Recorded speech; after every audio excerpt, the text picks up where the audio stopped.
Գյորջյան Կասկադ 60 ամիս փուլային վճարում բազմաթիվ առավելություններ։ Բարև ձեզ հարգելի գործընկերներ, քանի որ շաբաթը բավականին ակտիվ է եղել եւ խորհրդանում եւ խորհրդանից դուրս եւ 20 րոպեն չի բավարարի այդ բոլոր թեմաներին առանձին անդրադառնամ։ Մեկ թեմա կա, որի հետ կապված ամեն դեպքում կարճ կխոսեմ ու կպարզաբանեմ։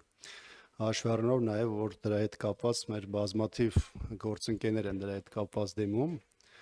Խոսքը վերաբերում է իշխանության կողմից սպառազինության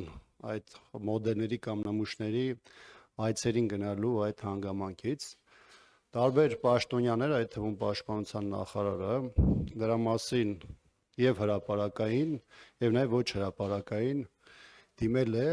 եւ ասել է, որ հնարավորություն կա ծանոթանալու այն նմուշներին, որի մասին խոսվում է, բայց այստեղ արտառոցը այդ հանգամանքը չէ, արտառոցը այն հանգամանքն է, որ 3-4 շաբաթ առաջ պաշտպանության նախարարության ներկայացուցիչը կապվում է, այդ թվում նաեւ մեր ֆրակցիայի հետ, այդ թվում իմ հետ, այս դեպքում իմ հետ, եւ հարցնում թե արդյոք ես պատրաստ եմ ծանոթանալ ներկայացվող սպառազինության նմուշներին։ Իհարկե,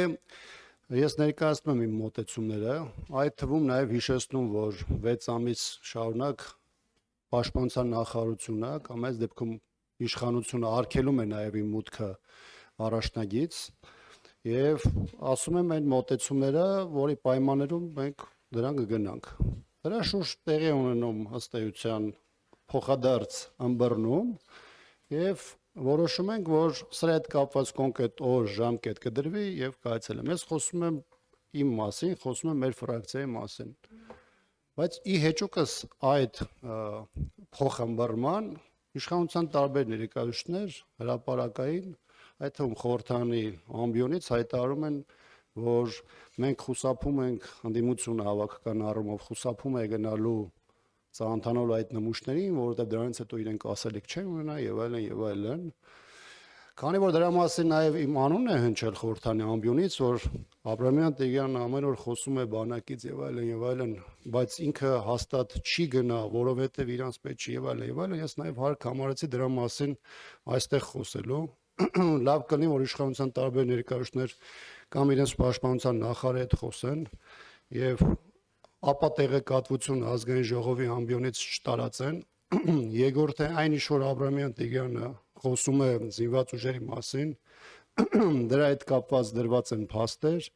դրա հետ կապված ներկայացում են մոտեցումներ, որոնք ըստ էության իշխանության կողմից որպես կանոն չեն էլ հերքվում։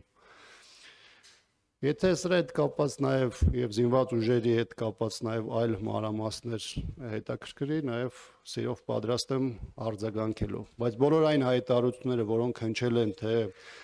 ընդդիմությունը խուսափում է գնալու, ծանոթանալու այդ սպառազինության նմուշներին եւ այլն, ես հստակ ասում եմ, որ դրանք չեն համապատասխանում իրականությանը եւ շատ ավելի վատ է, որ պաշտպանության նախարարությունը իր ներկայացուցիչի միջոցով այս թեմայով ճշտումներ է կատարում եւ դրանից հետո իշխանությունը շարունակում է ստել։ Շնորհակալություն։